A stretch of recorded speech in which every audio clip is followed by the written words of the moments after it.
Another Friday has come around, and that means you are listening to the Be-Empowered podcast. And I'm not going to lie, I'm very, very excited about this episode because my guest for today, as you see, there's no shenanigans. We're not talking about what the Be-Empowered podcast is. If you want to know that, there's 2 episodes you can go listen to now. You can understand what we're doing, what the format is, and how this is all going to work out. But today is there's no one better to podcast with than this person. We did the X360 podcast back in the day. Then we moved on to the System Link podcast. Then we did the Dr. Threat Level podcast, which was the greatest thing of all time. He is now the editor of PC Gamer, a very powerful man. It's my good friend, Samuel Roberts.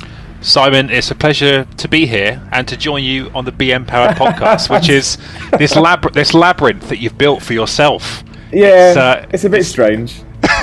Well, I'm going to set up a rival podcast called the Be-Powered podcast. Well, that makes perfect sense. I'm surprised you haven't done it already, Sam. I've been waiting here for days.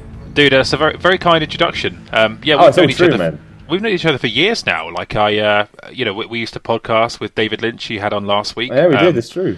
We had a relationship with him, which I can only describe as bullying. It 100% was. No.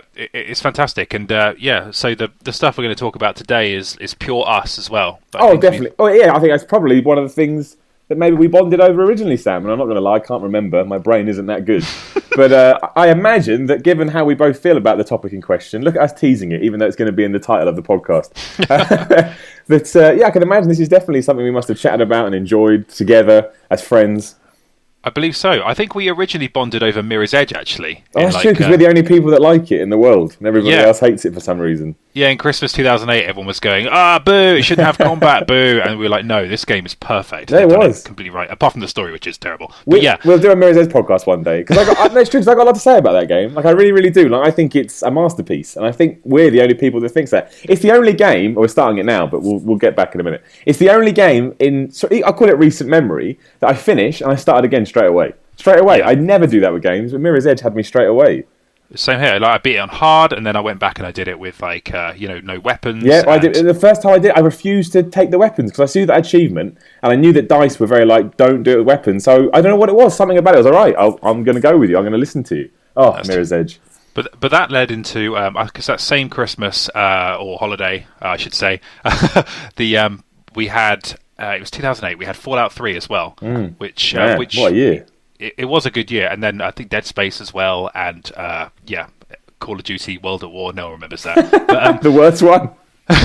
But it was a fairly significant time. It was when games were at a real high in terms of the money they were making and critical acclaim as well. Probably the peak of that generation, actually. Yeah, I think you're probably right. And it was significant for me as well because I would say that if we can reveal the subject now. Yes, we can. Let's reveal the subject. I got into Fallout 3 that year in a way that I've never really got into a video game before. Yeah. And it was really my kind of introduction to Western RPGs. It's not something I was really that familiar with before. I dabbled a bit with the likes of Baldur's Gate. I have a really kind of strong relationship with Final Fantasy, going back years and years. But to play something that bleak in a world like that was a real first for me. And from there, it developed into this real love of BioWare RPGs as well, and the real kind of craft of what Bethesda does. And now I don't think there's a genre I love more than RPGs, and I'm pretty sure you're in the same boat. Yeah. We had this conversation once, and I've told this story a few times, but I remember when I told someone that I hated fantasy RPGs, and then they said to me, "What's your favourite games ever?" And I said Zelda, Shadow of the Colossus, and Oblivion. They're you may want to rethink your last statement. And I was yeah, I don't know why I said that. I don't know what I'm talking about, but I rarely do. So, but no, I totally agree with you. It's the same for me. I mean, I think, for me, it's maybe there's probably one before that I can't remember, but I'd say KOTOR was the first one that really kind of what I sat down with, and obviously, because I like Star Wars. I mean, not to the extent that some people do, but enough that I enjoy the lore and get excited about the video games when they come out. Even The Force Unleashed, but that's the topic for another time. I think everything KOTOR, especially if you bring BioWare into the mix, that's why I like Dragon Age Origins so much, which I know we're going to move on to in a second, or the Dragon Age in general, is because of the way they presented games and then taking that format and then, like I say, applying it to the more traditional RPG fantasy setting. From then on, that was it. It was this is just, I could play these games forever, really, and I don't think I'd ever get bored. That's the thing. I think that you engage with RPGs as a player in a much stronger way than you would with anything else. I'm sure like some people have personal preferences that maybe sports titles do that for them, but for me, it's just that experience of like inhabiting a character and being in that world. Usually, you're playing these games for like a lot longer than you would play like a first-person shooter. You're normally playing for like 10 hours plus. In the case of KOTOR, that's like 30, 40 hours. And I think that. Yeah, the kind of like experiences you take away from that stuff, it's massive. It's like it's just really kind of like influential in terms of your video game taste and like what you think that video game fiction can do. Well, I think that's the thing as well, because I mean, this week I have been playing Call of Duty Advanced Warfare because everyone's been saying, "Oh, this is COD." COD is back, and I sat down with it. And you know what is pretty decent this year? The multiplayer especially is quite fun. But they are very short-lived, sort of, hard... They're hard-hitting, but they're very intense experiences that sort of peter out after a couple of hours. You're like, I'm done with that. Maybe even for a few days, maybe even a week. I don't have that. I know some people do with the leveling up stuff. But it's not like that with RPGs, because the way they unwind and the way they build and the way they kind of structure their worlds is you can keep going, and you always feel like there's something new around the corner. So every hour... you do feel like you've covered a huge sort of amount of terrain and a huge amount of story to the point where it's progressed so much you think, well, I can keep going, and there's no wall to this. I think so, yeah, and people are getting better and better at creating worlds as well. Like, I like how you mentioned Zelda, because I know that's not a traditional RPG in the sense of, like, it doesn't have experience points or things like that, but the structure of modern RPGs, I think, very much derives from Zelda in terms of the way... Yeah, the way a world is laid out and the way like a quest takes you to a different part of that world, and instead of having that all in a kind of like a linear structure, you really are kind of like absorbing this as a place, as a real sense of place. And Nintendo has always been very good at that with the Zelda series. I agree. Right from basic overworlds to next year they're going to do a proper open world one, which is fantastic. And I think that. Like all modern RPGs are kind of like derived from that. You mentioned Shadow of the Colossus as well. Like even that, to some extent, has some sort of like trappings of like RPG style to them. Yeah. So I kind of define RPG as anything where you engage with your character in a world that has like a genuine sense of place and allows you to build a connection with that world. Yeah, that's being an RPG. That's an RPG to me, as opposed to your strength stat or dwarf throwing fire spells and things like that. Yeah, I agree. Finding like the Mace of Agony or something, you're like, well, it doesn't mean anything to me. Loot. A lot of people think that loot's fine, but yeah, it's not what makes an RPG. Yeah, like Destiny is an RPG in a lot of ways, and definitely. And so I kind of love how sort of broad that remit is. But when I think about any of the games from the last 10 years that have really kind of like that I've really engaged with, it's always an RPG. And the first game we're going to talk about, actually, if we can move on to that, Simon, is Dragon Age Inquisition. This is why you're wonderful, Sam. Look at that segue. That was effortless and beautiful. I loved it. I'm a little rusty with this podcasting stuff, but that seemed fine. That's fine. No, Sam, you're a master. There's a reason I asked you on this podcast, and a reason you'll be on it for many times in the future. You're a podcasting master. There's no two ways about it. I can just imagine all of your viewers on YouTube now going, downvote, downvote. That guy is talking shit. I like to think if they're doing it ironically. I would think so, yeah. But no, we are going to talk about Dragon Age Inquisition, which comes out in what, like 2 weeks, 3 weeks? Yeah. It's I believe it's out on the 18th of November. That's next week, right? Yeah. Yes. No. It's in 12 days or 11 days when you're listening to this. So very, very soon. But yeah, it's BioWare's first RPG in 2.5 years. The last one being Mass Effect 3, which I can only remember as being broadly acclaimed by every single fan who played it, with no qualms about the ending whatsoever. Everyone loved that ending. There was no problems. They didn't make another one, and everyone went to bed that night and went, man, all is right with the world. Yeah, it's okay. I paid £40 for a video game. I got my value from that video game, and the ending didn't disappoint me one bit. That was, from what I can recall, that was the reaction to that game. I mean, that was a very strange situation. But hey, maybe they've learned their lesson. I don't know. Was there a lesson to learn? I don't know if there was necessarily a lesson to be learned in the first place. It's a creative endeavour. Just because you don't like something doesn't mean they should change it. Exactly. Anyway. And it's interesting with a series like Dragon Age, because that's got its own kind of history of quite a heated response to certain creative decisions made along the way. Dragon Age 2 in particular. Well, this is my worry about Inquisition, which, is... I was kind of sold on Inquisition as the step back to Origins, and I'm not 100% sure it is that game I was thinking it was going to be. I don't think it's going to be a bad game, and I'll stand by... I've said this before, I think Dragon Age 2 is a really good game. It just suffers when you compare it to Origins if you wanted more of the same. But I thought Inquisition was going to take sort of more of its influence from the first game. But now I think it just sounds like it's its own beast entirely. I think it has the Dragon Age name, and I think it has certain tropes from the series, but I don't think it's going to feel like either Dragon Age 1 or 2. I think that's right. I mean, I kind of like that, unlike Mass Effect, where there's a very sort of like linear progression from, it's basically a shooter with exploration elements and like really heavy kind of narrative choices. And that, like, they just get better at that over the course of 3 games, but they never reinvent it. In Dragon Age's case, you're right. Every single game has been a reinvention of that formula. Like in Dragon Age Inquisition, for example, there are no healing spells. Like, they've completely redone the way healing works in the game, and the combat now takes place in these kind of giant environments. Rather than doing kind of like big sprawling cities, they've gone for these like Kirkwall was in Dragon Age 2, which was the only setting of Dragon Age 2, which everyone hated for some reason. Back to Kirkwall.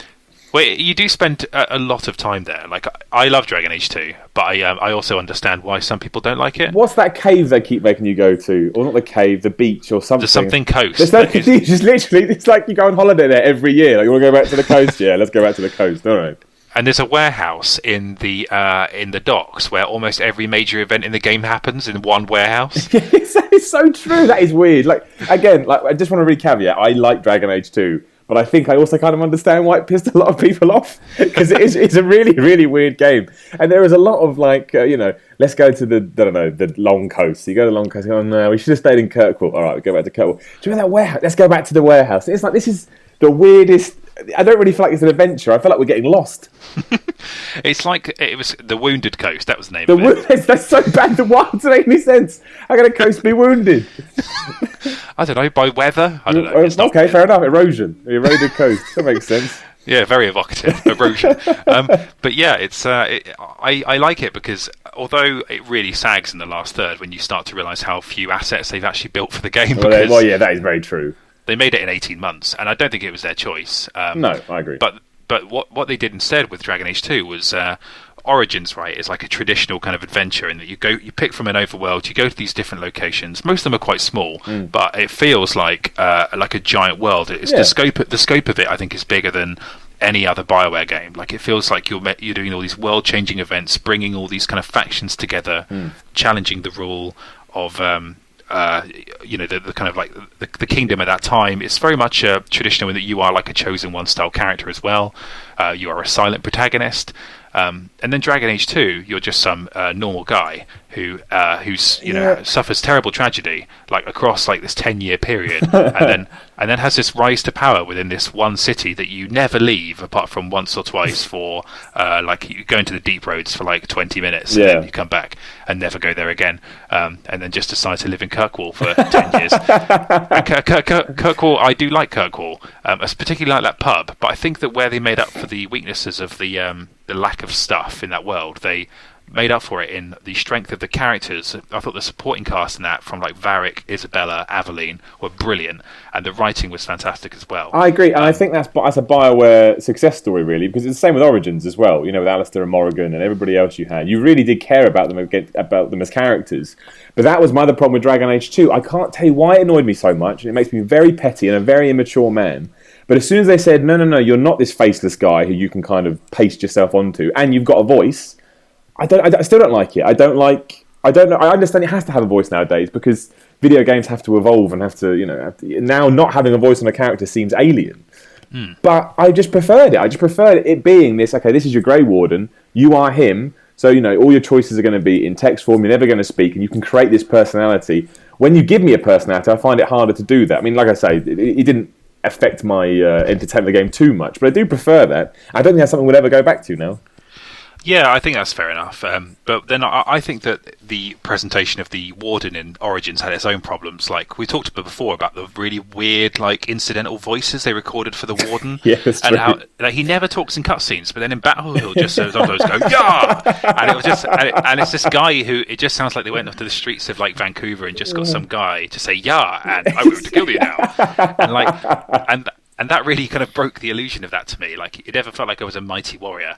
It felt like I was just being bullied by Morrigan. It's true. It did sound, you were a bit like a posh British gentleman who had stumbled into this war by accident and really didn't want to be there, but felt like they had to put on a facade.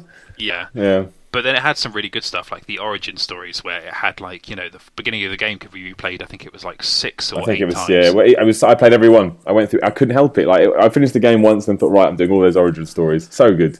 Yeah, so some of them are like amazing. Some of them are like average, but the fact that that's there, it just allows you to inhabit that character in a really strong way. And you're right, you come to Hawk is almost like slightly predefined for you. Obviously, you can choose gender. You can also in dialogue you can choose whether to have angry options, positive options, true, or sarcastic options, which I like. Yeah, I agree. It's a real character there. It's just that it just kind of like wears off quite quickly when you realise that it's just the same 2 or 3 warehouses in this kind of city, and so And the what was the narrative device they wanted to use called? I can't remember when you were gonna play out what you've just been told.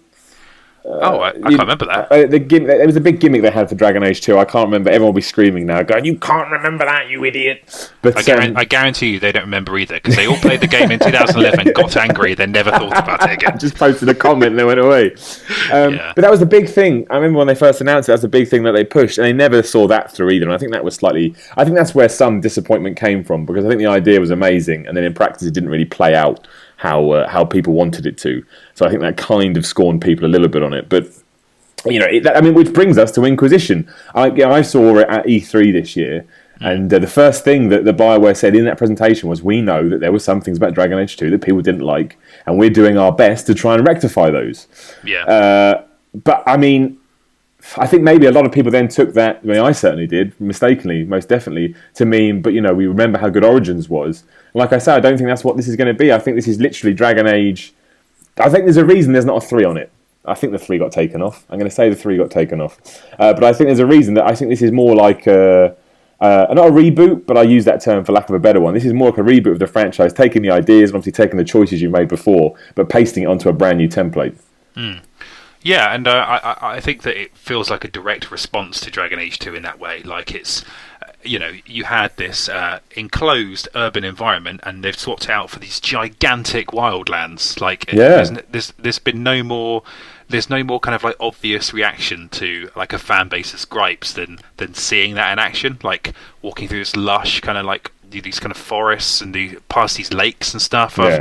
I've seen the game twice as well. I saw it when it was revealed last year, which was like one of the best like reveal demos I've ever seen. I think it was leaked, but like at the end, like a dragon just kind of flies overhead. I remember that, yeah. In this desert bowl, and then just like breathes fire on you, and that's the end of the demo. And I was like, oh my god, they've obviously like they've seen Skyrim. They've obviously think that people favoured Skyrim. That sold like 10 million copies. Dragon Age 2 sold like 2 million and wasn't loved that much by the audience of the original of Origins, supposedly. I think a lot of those dissenting voices were just sort of echoed by social media. Yeah, I totally agree. They were in a bubble, but the bubble was really loud.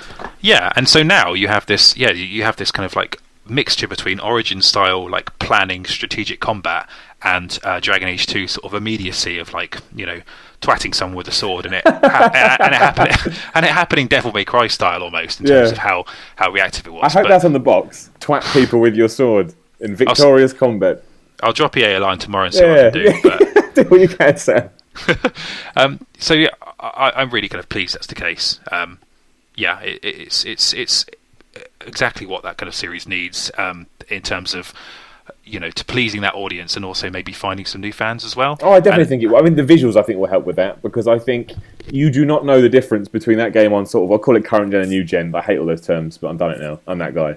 On new gen, oh my days. I mean, that is a good looking game. Yeah, it really is. And on PC as well, which I have to say. Of course, sorry, of course. Sorry, I'm so bad. I've created the first faux pas of the podcast. And on PC. It probably looks best on PC, to be honest. Yeah, it's Frostbite, so like Battlefield. Like if you've obviously it running on PS4, you'll kind of know what to expect in terms of like the characters will look scary, realistic, and the environments will look kind of luscious, and the animations will have these kind of like incredible effects. And yeah, it looks like a proper kind of like world-beating RPG, and I really can't wait to play it. Like I think that as well, absence will make the heart grow fonder with BioWare. Like it really has been so long since a BioWare RPG, and to have like big weighty narrative choices, that I think that getting that again is just going to feel fantastic. Yeah, and, especially on, like I say, if you are a console player, because there's still not. I mean, it's picking up now, but there's still not a great, especially on RPGs. There's not a great choice out there right now. I mean, you've got is it Lords of the Fallen? Yeah, well, enjoy that, everyone. So it is nice that a proper, it is a big publisher, coming out with a big RPG on new platforms. I think that is exciting. I'm not massively worried about them not, remembering all the stuff I liked about the previous games and making it work. Just make it immersive. Make the story interesting. Make the choices really, make them difficult. Make them hard for me to make up my mind, because that's when you get me. I remember in Origins so many times I put the controller down and I went for a walk. So I don't know, not necessarily what the right thing to do is, but I don't know what I want to do. Like, I'm not sure how it's all going to play out. And if you can do stuff like that, which they did in KOTOR as well, then that's it. You've got me then. You'll have me hook, line and sinker, even if you're not necessarily doing the things that I would like to see come back. That is what really, really kind of sells me on these games. I think so. And you know what, Simon? Like, even if you're kind of worried that the game won't pander to you as like an Origins fan, I can promise you that like the kind of characters in the game really will. Like Morrigan's confirmed as having a big role in it, for example. And in addition to that, you've also going to have like Varric from Dragon Age 2. Yep. He'll be in there. Cassandra as well from Dragon Age 2. They're both in your party, so they're with you at all times. Like, it's not shying away from its past at all. It's really embracing all that stuff. And the kind of even Hawk from Dragon Age 2, the character you created, I was in one of the trailers for the game, I think. I didn't know that. That's interesting. Yeah. So that. That character will feature in some capacity, and then you kind of wonder, like, will the Warden appear as well? Like, I'd love that. That'd be the best. What happened with Morrigan's demon baby? Yeah, that's my biggest pet peeve. Answer that damn question. That's how Origins ends. It's never been answered. That is my proper internet comment mad, throw my hat on the floor, get angry thing. That shit needs to be answered. They even released flipping DLC called like Morrigan's Adventure Baby or something, and that didn't answer it either. That is ridiculous. Answer the damn question. Where's my demon spawn? What's it doing? Morrigan's Adventure Baby. That was the name of it. They changed it last minute. I think it was called Witch Hunt, but what you're describing would make a great, like, endless runner, I think.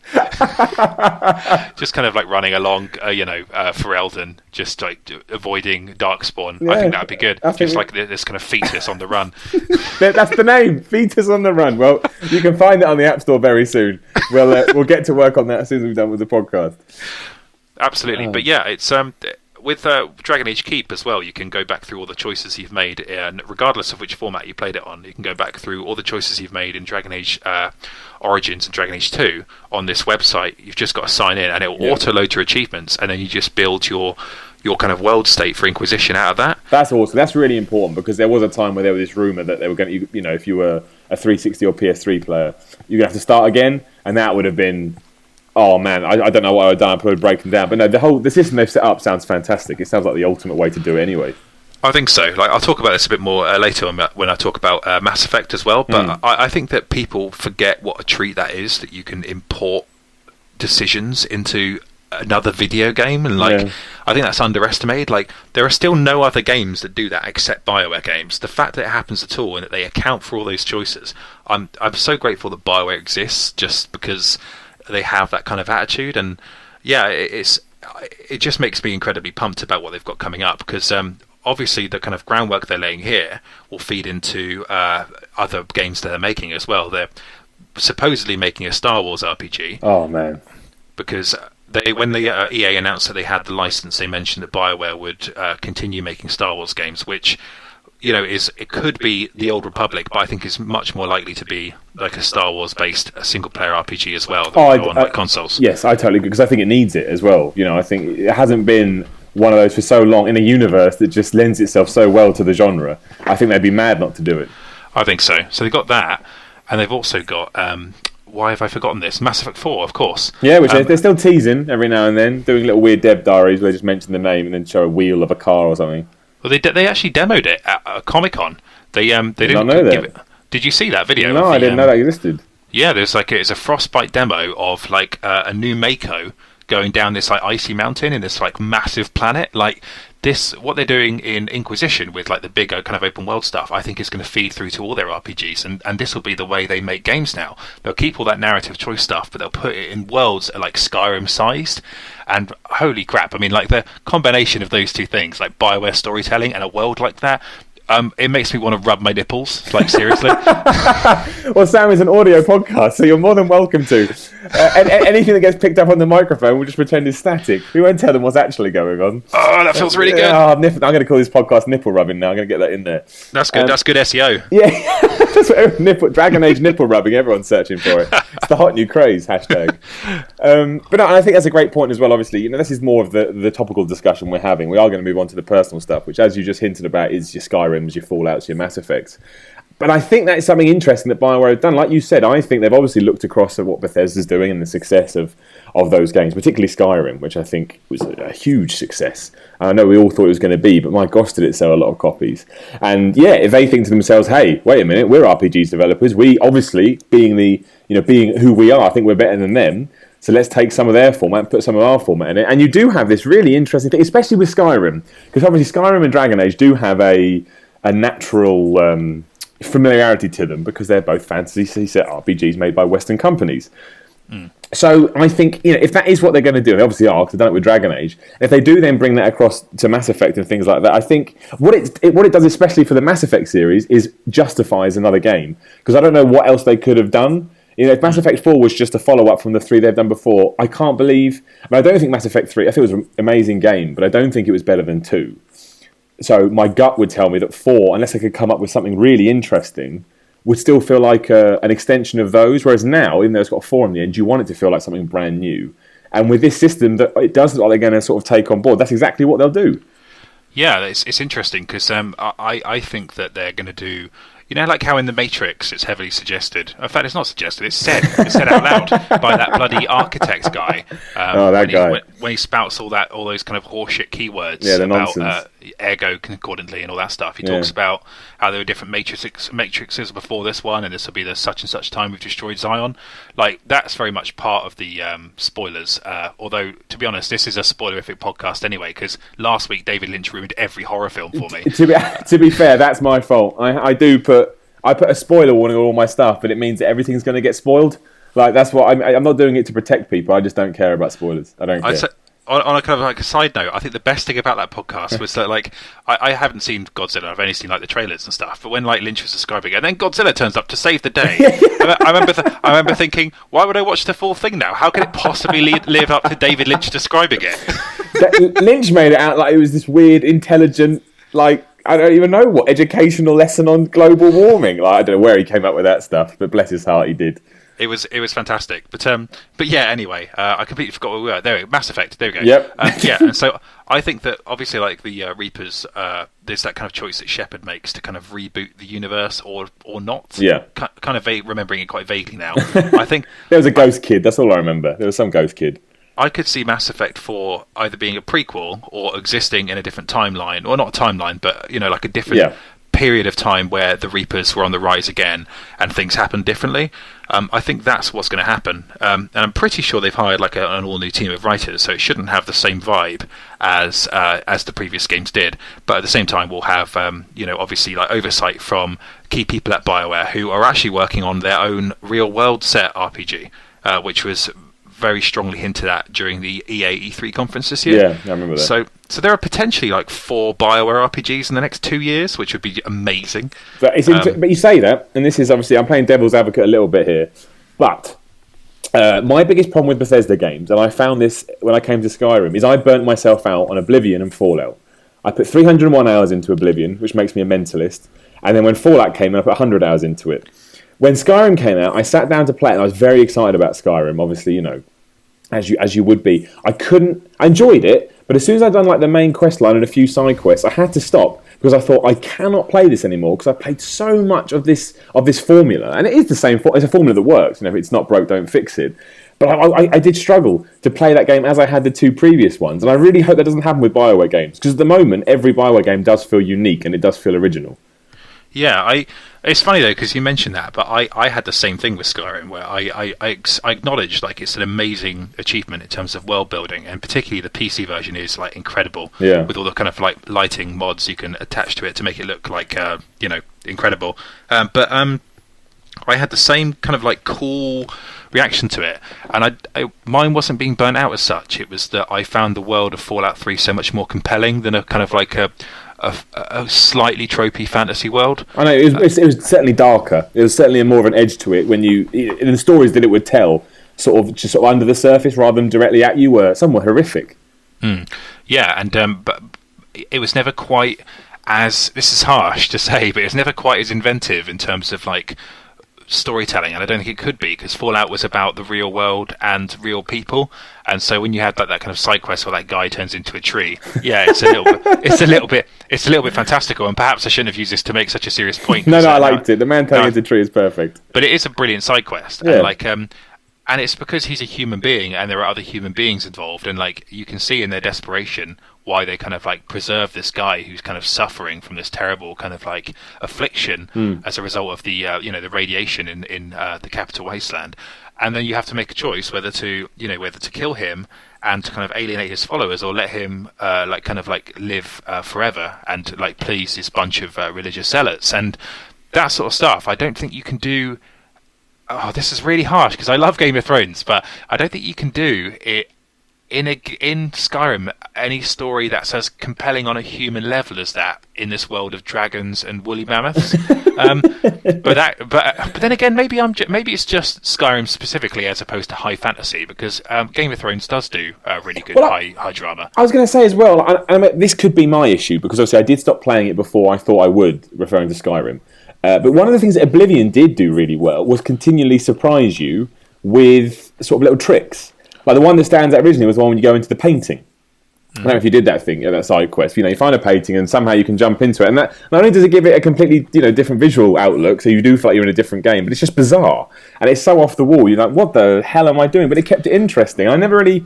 there must be that kind of stuff in Skyrim. There must have been. But I didn't find it because, A, it's really hard to find stuff in that game because that's the way it's designed. But also, because I wanted to stop playing it, because I thought I'm done with this now, I probably did miss out on that kind of stuff. So I guess it's a combination of my fault for stop playing and Skyrim for not sort of flagpoling it. I guess so. But then I did play it, like, I sometimes I think, oh, maybe I didn't give Skyrim a fair shake, but I did play it for 40 hours. Like, it's a long time. That is a long time, and I did like the that terrible Hearthstone. Not Hearthstone. That's a completely that's a card game. Hearthfire, was it Hearthfire? What was that? I don't remember what that was. What was Hearthfire? It was like it was a DLC where you could like build a house. I didn't know that. How did I miss that, Simon? You're a terrible person. I missed that entirely. Were like SimCity? No, it was not nowhere near that good, and that was the problem. Like you could build in 3 specific locations, and you could just put in like really lame props. So it really just looked like you could put your family there and stuff, but you could really. It just did look like any other house, Whereas on like people are doing all kinds of shit on the PC version, like where like you can have Thomas the Tank Engine instead of dragons. Like, of course, it was amazing. And Macho Man Randy Savage. Exactly, and Carl Pilkington. The DLC never quite lived up to that kind of potential. Of Macho Man's Randy Savage and Carl Pilkington? Well, if you can make them live in your house, that'd be amazing. No, that's true. There probably is a way to do that. But you're right, though, because as soon as you said that, you made me think of, and we're going well off topic here, but you made me think of Dark Chronicle on the PS2, because that had a whole sort of world-building mechanic to it, and that was like SimCity. That was really good and in-depth. And, when you started building your city, you'd spend hours on it, and that was half of the fun. It had this sort of thing built onto the side, but it wasn't half-arsed by any stretch of the imagination. It was as well thought out as the rest of the game, which made it, just wonderful. It was amazing, actually. Like the kind of the original game of that, the original version was Dark Cloud, wasn't it? Yeah. Which didn't have the same kind of like cel-shaded visual style, and came out and did like nothing sales-wise, I don't think. But I remember playing the demo of that, and you go into a dungeon, and the dungeon stuff is what I don't like about Dark Chronicle, actually. I don't like the kind of like how grindy it is and how hard it is. It's randomised as well, which makes it a little samey. It does, but if you like find like a house, you kind of collect these little items that represent bits of property in like on this landscape. If you get those and return those and go back to the surface, you place these things in the world, and like what was an empty space on this kind of like green landscape suddenly has like a little kind of like pond where a guy's fishing and stuff, and you feel like you've left a sort of an effect on that world. And that idea in an RPG was genuinely brilliant, and has never been picked up by anything else as far as I can tell. No, it's crazy. I don't understand why it hasn't, because I understand it's a lot of work, but it was fantastic. Because like you say, when you get to this new area, before you start dungeon crawling or before you start RPGing or however you want to describe it, you've got this whole thing. The best, also, you go to your bird's eye view, there's your land, you build it, you get your materials, you put it together. We've all done that 1,000 times. But to then interact with that and be able to sort of walk around it as you do all your RPG stuff. Like, you've got the shop and I was just like, this is flipping awesome. And look, we're never getting a third one of those games. Anyone that thinks they are, we've got more chance of getting The Last Guardian before we get Dark Chronicle 3.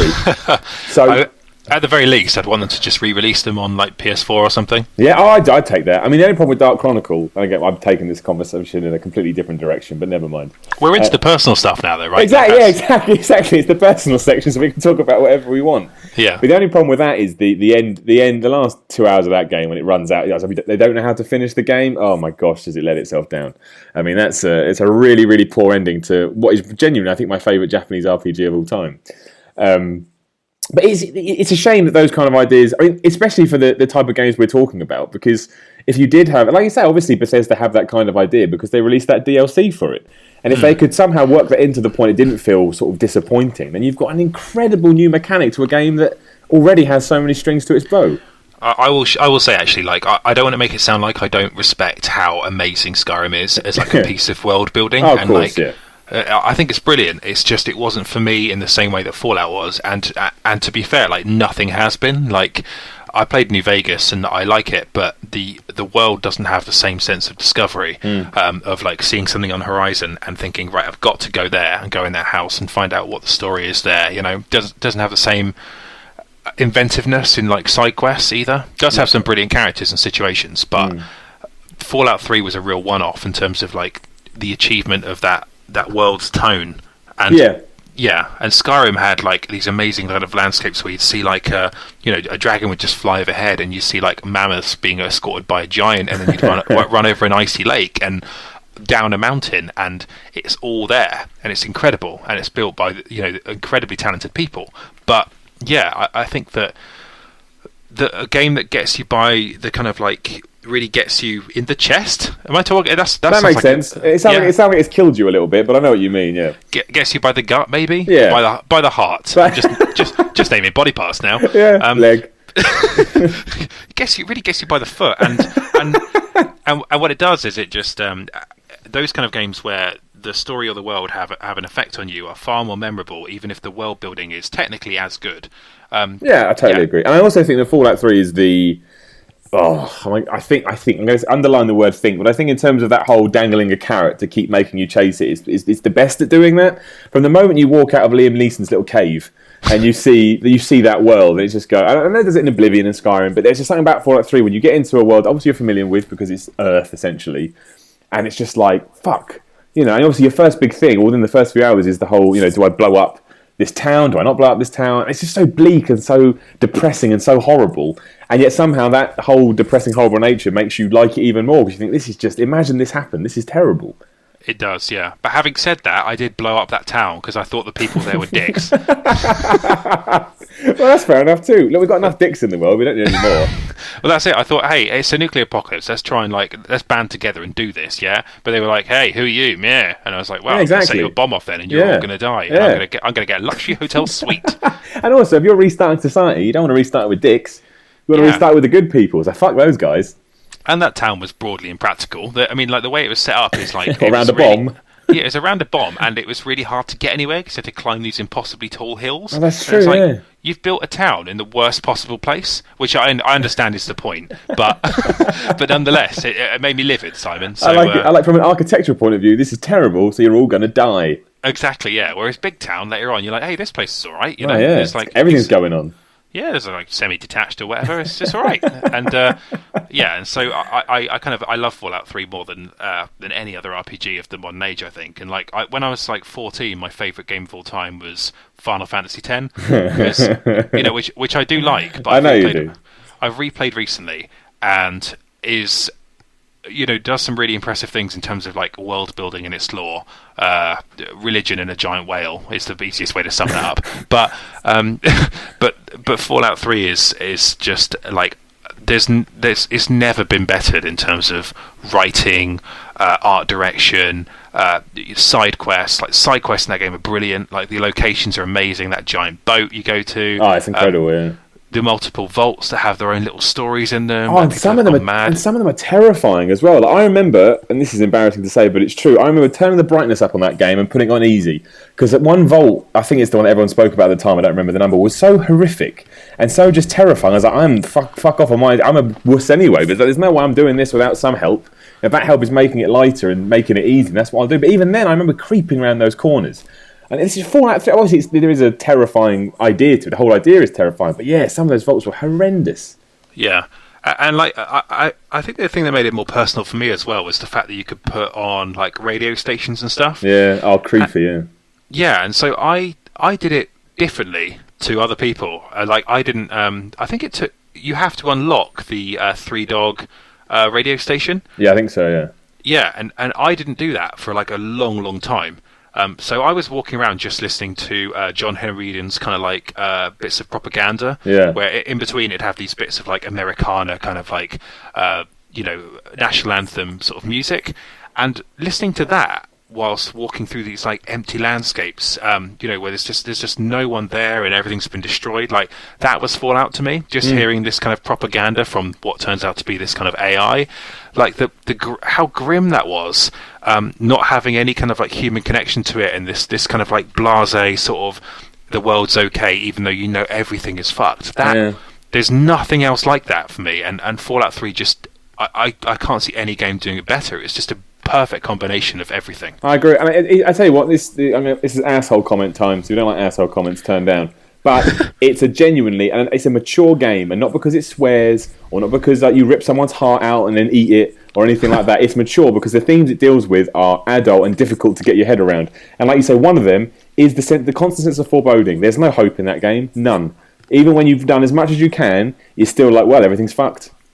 Yeah, like even the only friend I'd made in the game was Forks, and at the end of the game, if you make the wrong choice, then Forks can decide to leave you, and he did. And so I stood on that kind of like mountain, and I think I was like, I was kind of half paying attention because he said, "Right, I'm going now. I don't like you anymore. You're a bad man." I will say to Bethesda that's definitely not the dialogue in the game. It was definitely better than that. But I'd much prefer that. You have upset me, so now I must leave. So he walks off, and I'm sat there on my phone or something, and then I look up at the screen, and it just says, Forks has died. Like, within 5 minutes of him walking off, he died. I assume he just got ambushed by crabs or something. But, like, but I was like, I was like, how bleak is that? Like, there's this guy who was my only friend, and then I did something that he didn't agree with in these morally troubling times, and then he just said, well, I'm leaving you forever, and then he dies. Yeah, that is not easy.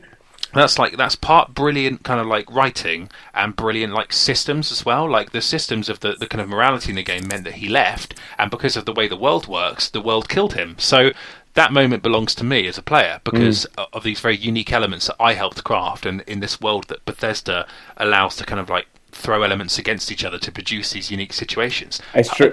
It's amazing. It's amazing. Well, you just made we're talking about Fallout, therefore I have to tell my Fallout story. You've heard this 100 times, Sam, so I apologise. I apologise for inflicting it on you again, but I've never told it on this podcast. It's my favourite story. It's the new opportunity to tell it again. It was in one of the DLC packs, which I can't remember the name of now, so you'll have to forgive me. Point Lookout. It's Sam. He's walking encyclopedia, I tell you.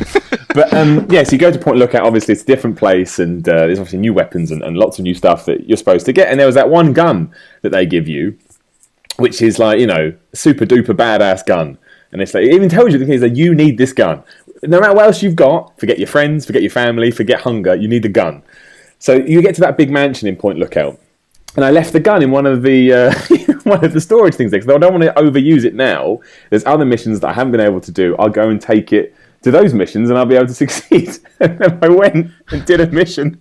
And then it's that mission that when you're walking back to the house blows up. And I was just like, my gun's in there. I went to find it, gone, smothered into, shattered into smithereens. And it's kind of like, as silly as it sounds, it's almost like, you've had a bad day. That's what it felt like. It's like, you got home from work and then, something bad has happened. You think, man, this is a shit day. And that's how it made me feel. Like it's a video game with a digital weapon. And I'm genuinely devastated that they took it away from me in such a fashion. Yeah, like, I love that moment because that illustrates to me like perfectly that what Fallout can do and what Bethesda can do. Yeah. And I've told endless people that story. Like, I've said it's you every time. I haven't like made it sound like it was me. And so when I went into this mansion, right, and then my gun blew up, and I was like, oh. But I love that because I don't like Point Lookout that much. Actually, as a bit of DLC. That world is it's ultimately. okay. The world is ultimately a bit empty. Yeah. And my last moment in Fallout 3 after like 120 hours was just jumping off the top of the lighthouse and dying. Yeah. But that moment where the mansion blows up is incredible. And I love that you had that extra story bolted on. Because I thought it was safe. I thought it would be safe in the house, but it's not safe out there in the big bad Fallout world. Indeed. And so, and that kind of world and game, I think from there on in, I was just sort of, ever since then, Western RPGs. I kind of don't like using those terms so much, but there is a very specific lineage to Western and people Eastern know what RPGs. you're talking about, yeah. Yeah, there's a very, it's not just like a dismissive term that rounds up like a bunch of games. It's describing the culture of like the way RPGs are made and how things are influenced and stuff. No, totally agree. It might not exist in a few years when, because we live in a much more kind of like, international industry in terms of the way, games translate. That probably won't exist in a few years' time, but in terms of like the way RPGs have progressed, it makes sense. But from there, I had enjoyed the original Mass Effect when I played that in 2007, but I didn't love it. I thought it was an okay game, but not incredible. Like some of the stuff it did in terms of like the worlds you go to are amazing, but Fallout 3 sort of heightened my appreciation for that sort of game, that sort of narrative-rich game. And so by the time that Mass Effect 2 came out, a year after Fallout 3, in 2000, but it was early 2010. Yeah. But I remember getting it in late 2009 because I reviewed it on our magazine, Simon. I remember, yeah. Over the Christmas break, I took it home. Damn right you did, Sam. Hardcore to the end. It's brilliant. On Christmas Day 2009, I was one of the first in the world to be playing like Mass Effect 2, and it was brilliant. And I'm not sure my life's ever really picked up since then, to be honest. But Mass Effect 2 was the peak of my life. But I remember that came out like around the same time as Dragon Age Origins as well. Yeah. And it was like, okay, right, but BioWare are like obviously like much bigger deal than I'd kind of realised at the time. I'd never really played KOTOR properly. I have now. It's brilliant. But but playing Mass Effect 2, that was my next kind of like pillar of, oh my god, these games are these RPGs are just having an effect on me like no other kind of game. Yeah. And I'm sure that was the case for you too. I think you mentioned it was your favourite one. Mass Effect 2? Yeah. Oh, without a shadow of a doubt. I mean, that last 2 hours of that game is just, it's painfully terrifying. And terrifying, but it's just so intense when BioWare make out very clearly you can lose people in this. In this kind of I can't think of the word, but sort of ridiculous attack you're going to do. You better make sure you pick the right people for the right job. And I remember sitting there going, I can't do this. I don't know. But it got me as well. I remember sitting up for hours playing Mass Effect 2. And, every new world was interesting. Every new character you meet. And even though it was a very standard, we've got to round up this crazy crew to go attack the bad guys, it worked fantastically. Even fighting the Terminator at the end, all of it was just excellent. I mean, it's my favourite one by a country mile. It's the one that tells the best story. It's the one that introduces the best characters. It's the one that has the most interesting choices. And apart from Dragon Age Origins, I think it's BioWare's finest moment. Interesting. See, I think it is BioWare's finest moment. Like, I like Origins, but the characters in your party, they never got me in the same way that they did in Mass Effect 2. Like, they're much more real in Mass Effect 2. They are, and I didn't like the party. I liked some of the party in the original Mass Effect, but in 2, I don't know. I think it might have been like, honestly, as lame as this sounds, my personal state of mind at the time. But maybe, well, of course, it's just like they were just more my sort of people. And I don't want to hang around with the other guys. Yeah, and I think I was a slightly like happier person playing Mass Effect 2 than I was playing the original Mass Effect. So I was much more ready for that group of characters. Yeah, that sounds really lame, and that's incredibly subjective. I see what you mean. It makes a lot of sense. It's all about how you relate to these people. That's true. And if you do relate to a cast of characters better than another cast of characters, you are going to feel more warm to those people, I guess, or you're going to hate them more depending on what they do in the game. Yeah, that's completely true. And so the likes of Miranda and Grunt and Garrus. Garrus is from the first game as well, but I liked him a lot more in the second one because more well realised. Yeah, I think so, and it has the best introduction as well as that Archangel like bounty hunter who you're fighting, and then you turn out, oh, hang on, it's Garrus, and he's fucking awesome. Now he's got this reputation, he's got this like vigilante style kind of like name and Batman. Yeah, basically. Yeah. And so and then he's in the third one as well because people love him, so he just survived the cut. Of course. And there's like Samara as well, and then you get Zaid, who I don't like that much actually, but I do love Kasumi. Yeah. And I thought that the DLC where they released at launch, where you unlock Kasumi, is one of the best hour and a half of BioWare anything I agree. Ever created. This beautiful sci-fi short story that introduces her entire story and why you should care about her and her kind of background and then where she goes next. And I thought it was perfect. And Mass Effect 2 had so much of that. All of the character side quests were brilliant, and it had Martin Sheen smoking in front of a sun, and it was oh, this is too good. That sounds like a South Park introduction. Now Martin Sheen smoking in front of a sun.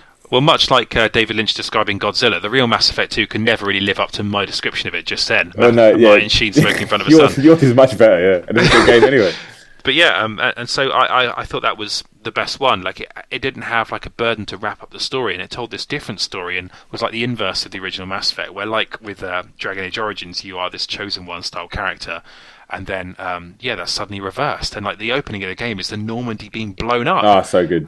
It is, and then there's this, and then so it's reversed. You're working for the bad guys. Shepard is working for the bad guys, and yeah, you are suddenly in Empire Strikes Back, the dark sequel territory. Yeah, and then and so playing as Joker later on as well, having the Collector's an entirely different enemy. It was almost self-enclosed Mass Effect 2. I definitely think so. Yeah, although it tied in, it felt like its own experience. Yeah, because the Reapers weren't really a part of it. The Reapers were the point of the first game and Saren, and then the third game as well. But the Collectors were Mass Effect 2, and so were I've forgotten the name of them now. But Martin Sheen's human organisation. Yeah, I can't remember the name Shield. now. Pegasus. We'll call them Shield. Let's call them Shield. Yeah. I'll remember their name at some point. But they're kind of the Space Templars, but that's not what they're called because that's much worse. But yeah, and so that was my that was their finest moment for me. But I'm intrigued to know why you thought Origins was better. I think it's the same thing, right time, right place, and it surprised me as well. And I do have it, even though I claimed otherwise, I do have a big thing for fantasy, the whole fantasy genre when it's done well. I think it was just that. I think it literally was. It surprised me. Whereas Mass Effect 2 I knew was going to be great. Dragon Age Origins I'd already written off until people had said, no, Miller, you'll really like this if you play it. So when I actually sat down and thought, oh, fuck, they're right. I think it was just that. It was just the surprise that this game that I'd written off and had no interest in playing, I liked so much that when I look back in hindsight, that kind of takes it, to that sort of magic plateau. But I think they're both incredible games. I'd never pick one over the other. I have done, and I would do it again. But I still, you can't pick or choose between them. They're masterpieces in their own right. Yeah, they all kind of they all exist, so you don't have to choose one or the other. But I do like the idea that it's the cast of characters that makes you engage with the game or not engage with the game. It doesn't just come down to things like combat or the kind of the way the world is presented to you. It's the people that have been created, and that comes down to writing and characterization, which RPG is the lifeblood of RPGs. Yeah, it's everything. It's absolutely everything. It can be you can have all the best systems in place, but if I hate everyone around me, I'm not going to play it. Yeah, absolutely. That's why I would never really have unless they make a bad game, I never really have a bad word to say about BioWare. Because if you think about an industry without them, it's suddenly a much bleaker place.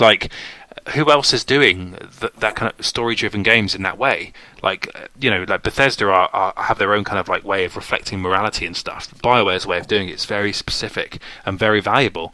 And yeah, that's why I kind of I never really get caught in the maelstrom of Dragon Age 2 is bad or the Mass Effect 3 ending is terrible, because I think they've done so many good things for the games industry that they should be appreciated in the kind of way that a famous film director is appreciated. No, I agree, because I think the influence they've had on that genre especially is massive.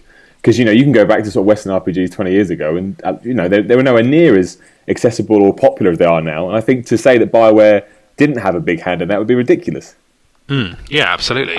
And so I can't wait to see what they do next. But really looking forward to Inquisition. But more than that, I think they've kind of galvanized the industry's attempts to tell better stories in RPGs, and they're just kind of good to have around, really. Yeah, I agree, Sam. Well, I couldn't, as usual, Sam. I couldn't agree with you any more if I tried.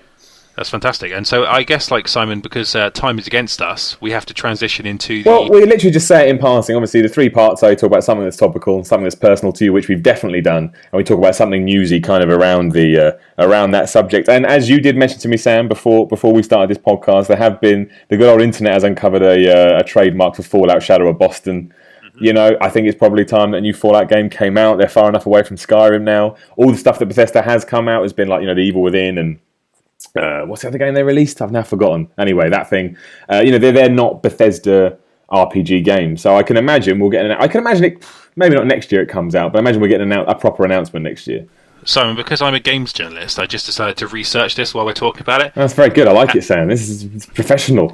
Well, I'll tell you, it's not good because it turns out that was a fake. Oh, well, that's good, Sam, because time is against us. So it goes to show that we've destroyed that rumour and we don't have to talk about it. No, because I think what you say is an interesting point. We are far enough away now from Skyrim for there to be an announcement. Like, if we think about, like the way that I think we talked about this before, but the way they make games and the time they take to make them. We had 3 years between Fallout 3 and Skyrim. We had 2.5 between Fallout 3 and Oblivion. We're coming up to 4 years as of next year since they released Skyrim. That's not true. It's not 4 years old. Yeah, it's 2011, man. Oh, man. Late 2011. I'm going to be dead soon. For some reason, I wanted to quote Chris Rock and say New Jack City was a long time ago. It's true. Yeah, it's true. And by New Jack City, I mean X360 in Bournemouth. Yeah, long time ago. But it's now coming up to that point, and that is definitely enough time for them to make their kind of next move in that genre. So I think we'll hear about it very, very soon, even if it's not this specific thing. Like, if it's going to be Fallout this time, I'm sure of it. I think a new Fallout game is both it's a commercial success, and B, people are ready for it. I think you combine those two. They're not going to do it, are they? That'd be insane. Yeah, exactly. This is now the second time there's been like a fake. I'm about to say. I swear this is the second time it's happened.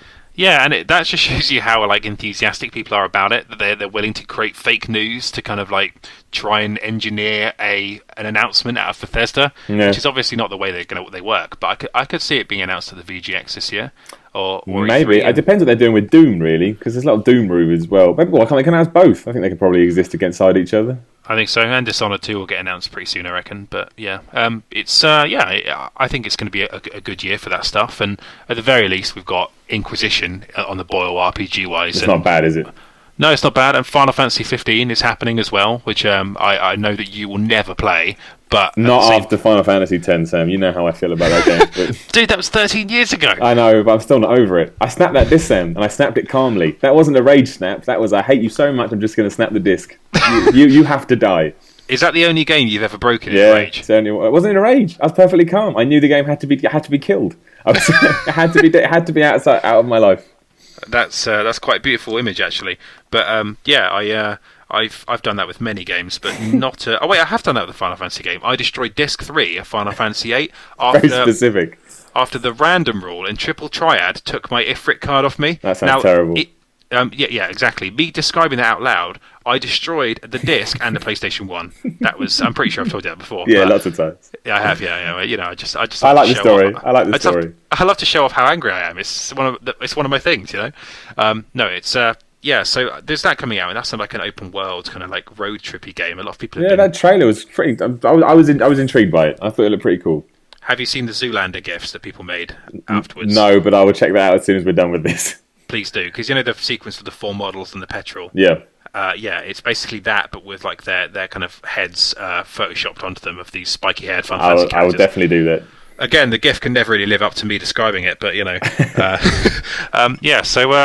that's coming out. But Fallout 4 is the big one, I think. Whatever Todd Howard and his team at Bethesda are working on next, that'll be the next kind of like era of the RPG beginning, I think. Just making an open world like that on next-gen consoles with and PC with no restriction of the last-gen memory constraints and stuff. So yeah, that's what's going to happen, and I think it will happen pretty soon. Sam, I've said this throughout this podcast. I completely agree with you. We're two on the same page. We can't mock each other because we have too much respect for each other. We never really mocked each other. We just take the mick out of what each other says, which we've done in this podcast as well. So it's fine. That's all I ever wanted, Sam. All I ever wanted was a bit of stumbling over words and then people picking up on it, and we did that at least a few times. So that makes me pretty happy. Absolutely, man. Perfect. But that's it. That's episode 3 of the Be-Mpowered podcast done. Sam, I want to thank you very much for joining me. And it genuinely has been a pleasure because it's been years since we've done this. Yeah, it has. It was a delight to be here, and I really hope you'll have me again. Oh, whenever. And I want to say, this is a really weird thing to say, and it's a little bit self-referential, so I apologise, but there was a guy that came up to me at a EGX this year, and he said to me that he missed the Dr. Threat Level podcast with me and Sam. If that guy's listening, we didn't even think anyone knew about it. We just thought we listened to it. So that was really nice. So thank you to that guy. It's really sweet that someone remembers that podcast, because we picked the worst title ever, or the best title ever, depending on how you look at it. But yeah, me and Simon have been podcasting since on and off since 2009. So doing this again, dude, this was an absolute pleasure, and I look forward to doing it again. Maybe with David Lynch someday. Well, we'll definitely do that. We'll bring that trifecta back. But Sam, before we go, pimp your wares, sell yourself on Twitter and all that nonsense. Yeah, I'm the editor of PC Gamer, which sometimes when I say that out loud, I'm like, oh wow, that's amazing. It's pretty cool, Sam. It definitely is. So I'm impressed by myself, which tells you everything you need to know about my personality. But basically, PC Gamer, it's a really successful magazine in the UK, the and US. Website. I saw the figures today, Sam, destroying it. Yeah, massive website as well, pcgamer.com. We are the biggest PC gaming brand in the world. Damn right. It's fantastic. We do cool shit. We have brilliant reviews, features. Come look at the site. Go buy the magazine. that Simon completes my plug. Okay, what about you as an individual? Do you not want to plug that stuff? You don't have to. You can plug whatever you want. I'm Samuel W. Roberts on Twitter, but following me is a very unfulfilling experience. Well, you've warned them now, so it's up to them to make up their minds. SAMUELW Roberts. Follow me if you like. I would suggest everyone follows him. Sam is a lot funnier than he lets on. He's a very, very entertaining tweeter. There you go. Well, thank you very much, Simon. It's been an absolute pleasure. I just said it at the beginning of the podcast, I'll say it again, there is no one I'd rather podcast with than you, and I hope Lynch is listening to that as well. I hope it cuts him deep. And Chris Pratt, who I don't know, but now I just consider as like David Lynch too. He is David Lynch too. This has become so self-referential now, but I don't care. It's my podcast, do whatever I want. Also, remember, you can get me at Simon Miller 316 on Twitter, also on YouTube, just type in Simon Miller. And if you've enjoyed this podcast, or you're entertained, or you've laughed, please go on iTunes, leave us a rating, leave us a share thing, because that puts us up the rankings, which means more people can see the Be-Mpowered podcast and they start believing too. But Sam, thank you very much for joining me. We will have you on the podcast again soon, because it's just too much fun, if I'm honest. Dude, absolutely. And good luck with PC Gamer, Sam. Oh, thanks, man. It's going well. Excellent. Like I say, the Be-Mpowered podcast goes live every Friday. We will be back in a week's time. See you later. You got to believe. Yeah, see, it worked every time.